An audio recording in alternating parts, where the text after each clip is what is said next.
Well, John, still a lot of severe weather across parts of the Ohio Valley, down into the central half of Mississippi and parts of Alabama.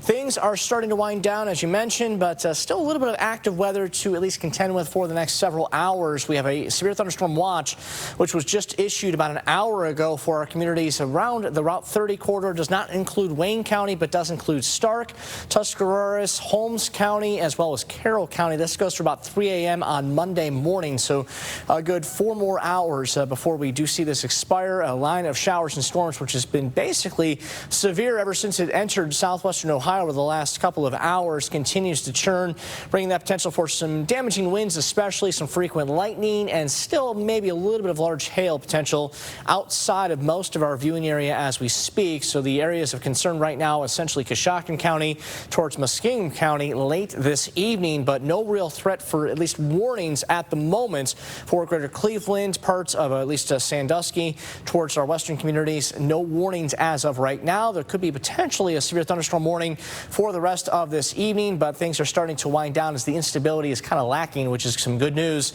And temps are beginning to cool. So mid to upper 50s here in Cleveland and Mansfield, and right around 61 in Akron, with those winds still out of the south and southwest, well over 10 to 15 miles an hour. Our cold front continues to march eastward late this evening. It's going to be a lot colder behind that. We'll be talking more of that coming up.